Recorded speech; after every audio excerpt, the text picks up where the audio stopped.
And welcome back to another episode of Casey Campbell's Videocast. Of course, I'm Casey Campbell from Great Lakes Post, and joining me right now, you may not know who this person is, but you kind of have seen him all around the news lately. This is Michael Palmer. He is a ER nurse at the Henry Ford in West Bloomfield. Michael, how are you?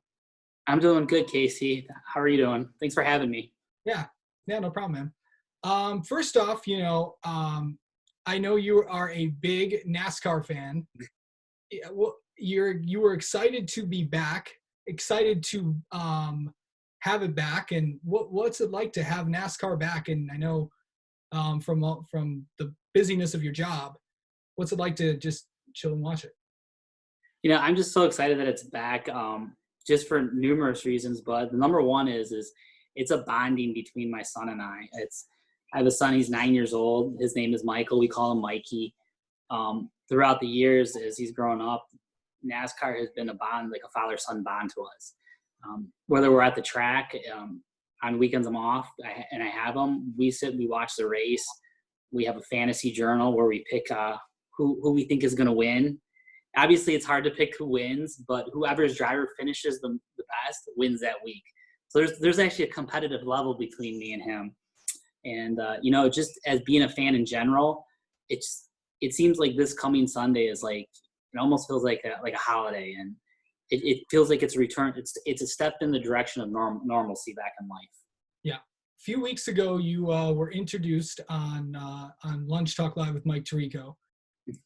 You were surprised that Jimmie Johnson was going to be on, that you got to meet him, and now he's going to carry your name on his car. What does that mean to you?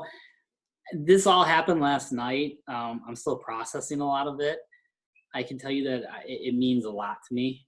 These last 10 weeks have been a real journey. I'm very humbled by this. He's just an awesome individual and a good man. And, he has a great heart. And for me to be able to ride around, and it's not just being on his car, but as a NASCAR fan, the significance of racing at Darlington, a historic track in NASCAR, it means so much to me, and I'm just honored and humbled by all this. Yeah. You've met Jimmy a lot over your time. What were your interactions with him? Because the person is like the driver. It's kind of the same thing. That's why I'm a Jimmy fan. It's not. I love him as a racer, but he's a great person, and he's one of those people that, if you're going to look up to, you want to look up to someone like Jimmie Johnson because of who he is as a person. I know he's had some bad luck the last couple of years, but if you look at him, he takes winning and losing. He's humble. He's graceful. He's a competitor.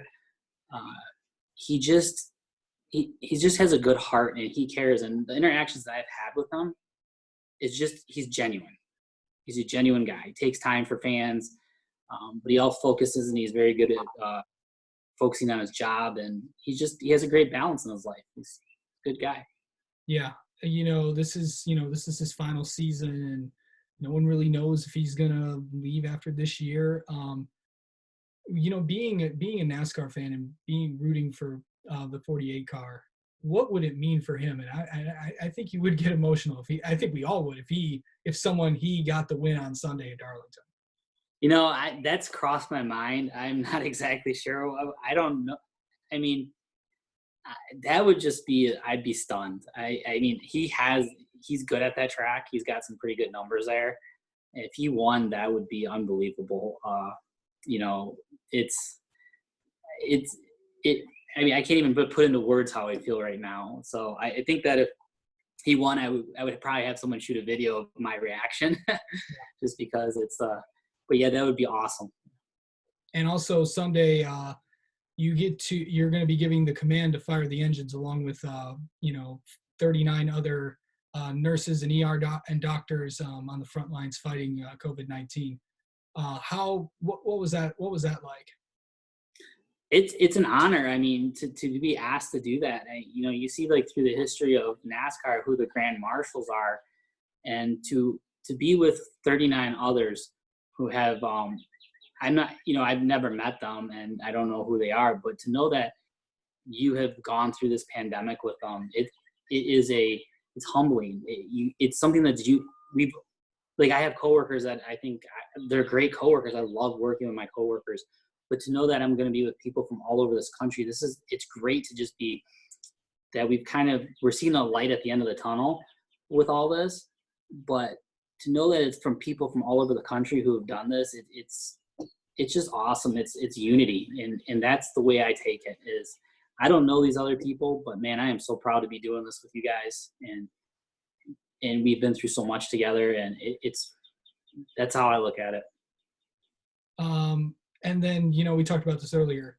Your favorite driver is going to be carrying your name on your car. You didn't expect that, did you? Did not know. That's an honor right there. I'm humbled by that. Just a kind gesture, and it just means the world. I still can't really put into words how just what it means to me. I mean, it's a little over 12 hours old, and I'm still processing it. And my son doesn't know about it just yet.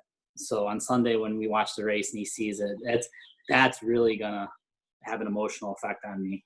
Yeah. Well, Michael, thank you for taking some time out of your day to join us, and we can't thank you and the other nurses and doctors for what you're doing during this pandemic.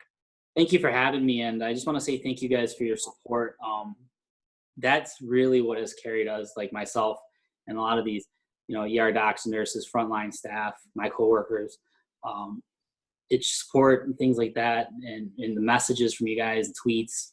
That has really helped us, and that is what's meant the most to me. So thank you so much for everything. Yeah, no problem. Enjoy the race on Sunday, Michael, with your son. All right, you too. We'll be watching and tweeting together. All righty.